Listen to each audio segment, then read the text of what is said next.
જૂનાગઢના લોકોની આતુરતા અને જૂનાગઢ મહાનગરપાલિકાના મેયરના નામોની અટકળોનો આવ્યો અંત।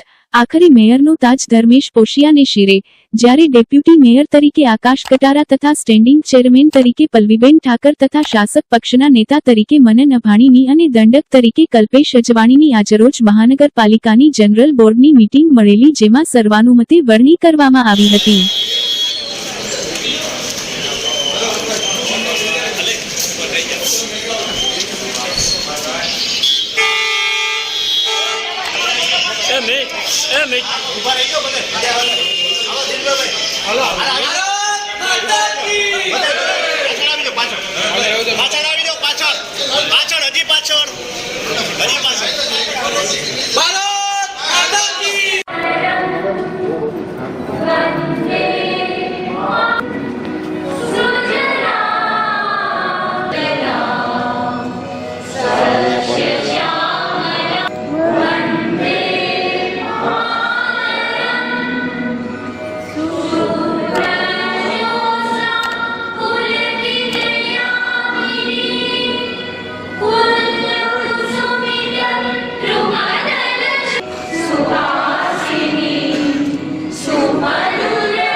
ચૂંટણી પછી પ્રથમ સામાન્ય સભાની કાર્યવાહી શરૂ થાય છે। હું સેક્રેટરીશ્રીને નિવેદન કરું છું કે આજની પ્રોસિડિંગ શરૂ કરે। સભ્યોને વિનંતી છે, જે ચૂંટાયેલા સભ્ય છે, કે આપના તરફથી જેને પ્રપોઝ કરવા માંગો છો અને જે ટેકો આપવા માંગે છે, આ બાબતનો ફોર્મ લઈ શકે છે અને ફોર્મ સેક્રેટરીશ્રી પાસે રજૂ કરી શકે છે। આપણે આ ફોર્મ લીધા પછી એક 15 મિનિટનો સમય આપીશું।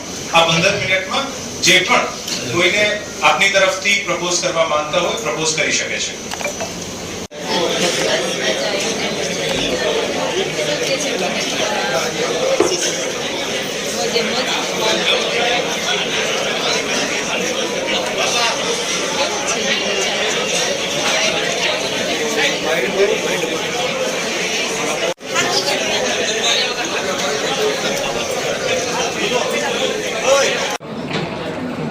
પાંચ માર્ચ 2025 દિવસે જૂનાગઢ મહાનગરપાલિકાની ચૂંટણી પછી પ્રથમ સામાન્ય સભાની કાર્યવાહી શરૂ થાય છે।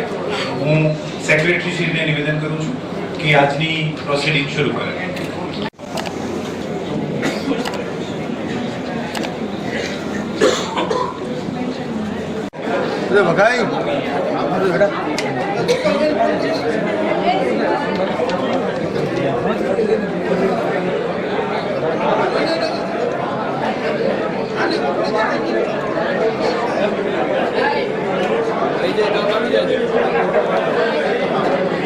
એ એક અન્વયે આ દિવસ માટે મેયરશ્રી જનરલની ચૂંટણી કરવા બાબતે આપને કોઈને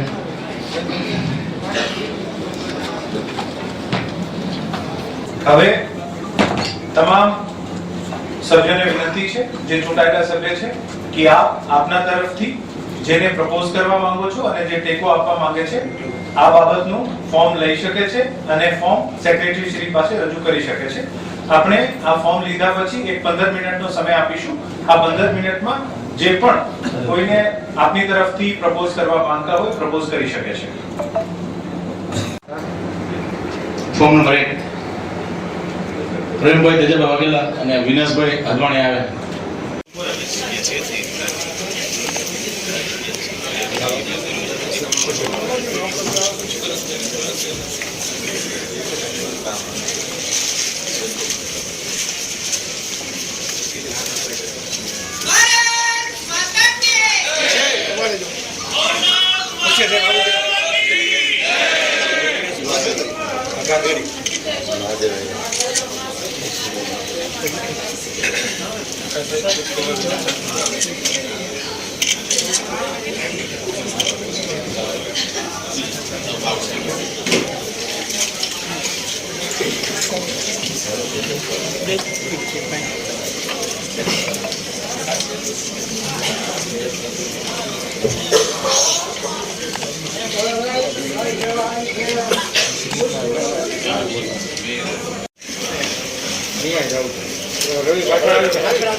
સર આગળ આવજો ને.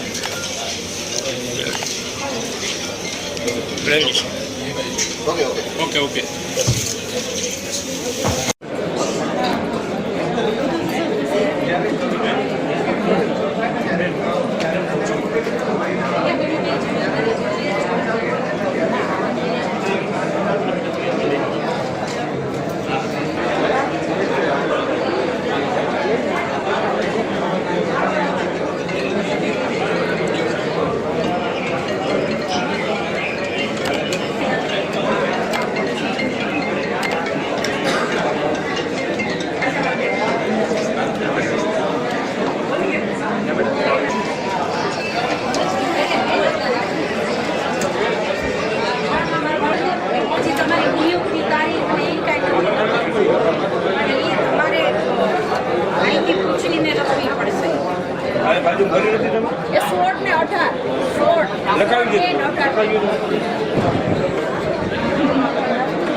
સિવાય તો એડીએફસી ફ્રેશ જોઈએ તો બાકી એડીએફસી હાલસી તો કરી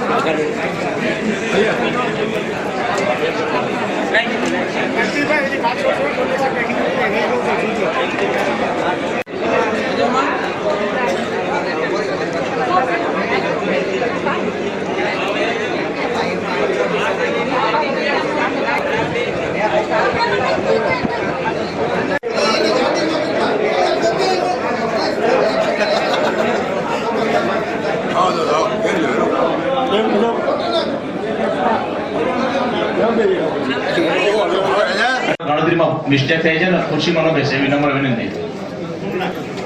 આજે સમય કેટલા સમય પછી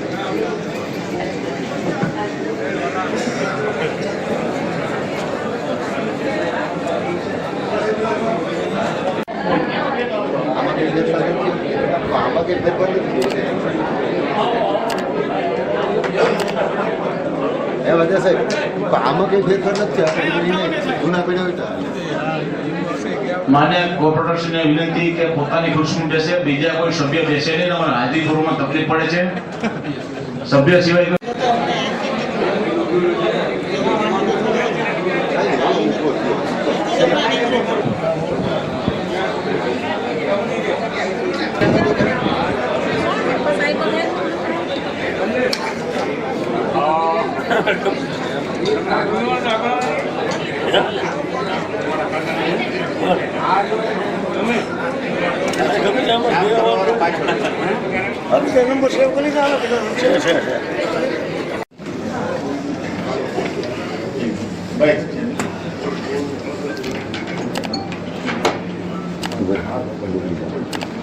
માનીય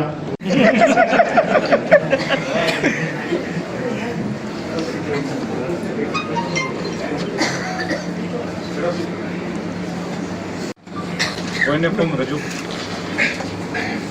રજૂ કરવાનું હોય તો તે આપનો હાથ ઊંચો કરશે. એ વિડીયોગ્રાફી કરી લો.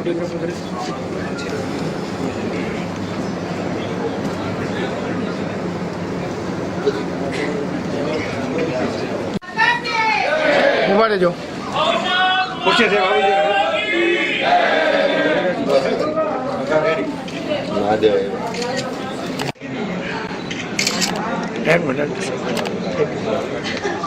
કે ભેગા મળીને બધા કામ ને જુનાગઢનો ગઈ 5 ટર્મમાં તો સારો થયો નથી, પણ આ ટર્મમાં સારામાં સારો વિકાસ થાય એવી અમારી લાગણી છે. અને 5 વર્ષ એ સારા કામ કરશે એટલે અમે એની હારે છે. વિરોધ પક્ષ તમારી સાથે હંમેશા રહેશું જુનાગઢના વિકાસમાં, અને હંમેશા અમે તમારી સામે રહેશું. એટલે અમે આશા રાખીએ કે હંમેશા માટે જુનાગઢ શહેરનો વિકાસ થાય અને સર્વ સાથે રહીને કામ કરીએ એવી આશા રાખીએ છીએ. ભાઈ ધર્મેશભાઈ, આકાશભાઈ અને બેનશ્રી.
સામે જતો. હા હા ચોક્કસ ચોક્કસ.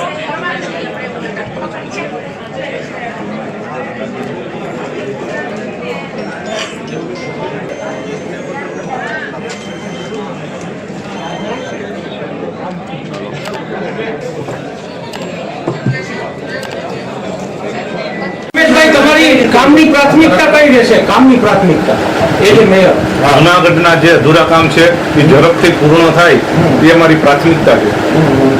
તમે તો આખી વાત કરી દો ને, તમે મેયર તરીકે નિયુક્તિ થઈ શકો.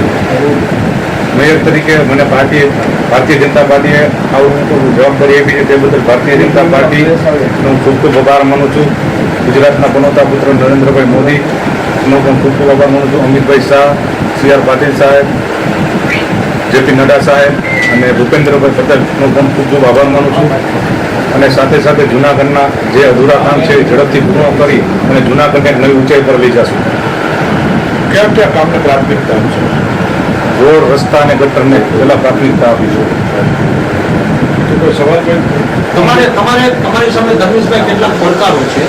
એ પડકારો મેયર તરીકે તમે જૂનાગઢના વતની છો અને જૂનાગઢના શિક્ષિત વિસ્તારમાંથી તમે આવો છો, તો તમે એ માટે શું કહો? અમારી સામે ઘણા પડકારો છે, પણ એની સાથે સાથે અમે બધાને સાથે રાખી અને કામગીરી કરીશું. હા બોલો. આ પુનિતભાઈ છે, વર્ણી છે. ભારતીય જનતા પાર્ટીની ગઈકાલે ગુજરાત પ્રદેશ અધ્યક્ષ સી આર પાટીલજી અને માન્ય મુખ્યમંત્રી શ્રી ભૂપેન્દ્રભાઈના અધ્યક્ષતામાં કાલે પાર્લામેન્ટરી બોર્ડની બેઠકમાં ખૂબ ચર્ચા વિચારણાના અંતે જુનાગઢ મ્યુનિસિપલ કોર્પોરેશનના મેયર, ડેપ્યુટી મેયર, સ્ટેન્ડિંગ પક્ષના નેતા અને દંડકની આજ બપોરે ગુજરાત પ્રદેશ ભારતીય જનતા પાર્ટીના અધ્યક્ષ આદરણીય CR પાટીલજી દ્વારા જે વ્હીપ આપવામાં આવી હતી એમાં મેયર તરીકે ધર્મેશભાઈ પોસિયા, ડેપ્યુટી મેયર તરીકે આકાશભાઈ કટારા, સ્ટેન્ડિંગના ચેરમેન તરીકે પલ્લવીબેન ઠાકર, પક્ષના નેતા તરીકે મનનભાઈ અભાણી અને દંડક તરીકે કલ્પેશ કિશોરભાઈ અજવાણીની નિમણૂક આજે ગુજરાત પ્રદેશ દ્વારા પાર્લામેન્ટરી બોર્ડ દ્વારા થઈ છે. એ અંતર્ગત આજે જનરલ બોર્ડમાં સર્વાનુમતે નિર્ણય કરી અને આ પાંચેય પદાધિકારીને આજે જુનાગઢ મ્યુનિસિપલ કોર્પોરેશનનો ચાર્જ સંભાળ્યો છે. એ લોકોએ મને જુનાગઢની જનતાએ જે 48 સીટ સાથે ભારતીય જનતા પાર્ટીને સુકાન આપ્યું છે, આ નવનિયુક્ત પદાધિકારીઓ આગામી દિવસોમાં જુનાગઢની સુખાકારી માટે, જુનાગઢના વિકાસ માટે ખૂબ પ્રયત્નશીલ રહેશે. તેમને આપેલું દાયિત્વ તે નિષ્ઠાપૂર્વક નિભાવશે અને જુનાગઢની જનતાને ખૂબ સંતોષ આપશે એવી હું શુભકામનાઓ પાઠવું છું. આગામી દિવસોમાં જે જુનાગઢનો ડેવલપમેન્ટ જ્યાંથી ચાલુ કરવાનો છે ત્યાંથી ફરી વસ્તી ડેવલપમેન્ટની ગાડી એ ખૂબ સ્પીડ ઉપર જુનાગઢના હિતમાં ખૂબ સારી રીતે નિભાવશે એવી મને ખૂબ એ લોકો પર આસ્થા છે અને આગામી દિવસોમાં જુનાગઢનું સુકાન આ લોકો ખૂબ સારી રીતે કરશે. પુનિતભાઈ, કાલે રિપીટ થાવ છો? ભારતીય જનતા પાર્ટીમાં કોઈ પણ પદ આપવાનું હોય કે કોઈ પણ જવાબદારી આપવાની હોય તો તે ગુજરાત પ્રદેશ પાર્લામેન્ટરી બોર્ડ દ્વારા આ નિર્ણયો થતા હોય છે. આજ સુધી મને સોંપાયેલી જવાબદારી મેં ખૂબ નિષ્ઠાપૂર્વક નિભાવી છે. વિધાનસભામાં આપ જોયું, લોકસભામાં આપે લીડ જોઈ છે. આ કોર્પોરેશનની ચૂંટણીમાં સૌ કાર્યકર્તા સાથે ખંભે ખંભો મિલાવીને 48 સીટ સાથે જુનાગઢમાં આ થયું. આગામી દિવસોમાં પાર્ટી જે જવાબદારી જે આપશે તે નિભાવશે. તમારી આ કેટલી, તમારા નેજા નીચે કેટલામી ચૂંટણી છે? ધીરુભાઈ, આજે ખરેખર મેયર, ડેપ્યુટી મેયર, સ્ટેન્ડિંગ શાસક પક્ષના દંડકની વાણીની બેઠક હોય, સંગઠનની બેઠક હોય, સંગઠન તારીખ. તો આ હતા આજના સમાચાર. આવતીકાલે ફરી મળીશું નવા સમાચાર સાથે. ત્યાં સુધી રજા આપશો. નમસ્કાર. અને હા, અમારી ચેનલને લાઈક કરી, શેર કરી, સબસ્ક્રાઇબ કરી અને કોમેન્ટ જરૂર કરશો. જોતા રહો ગજાનંદ ન્યૂઝ નેટવર્ક.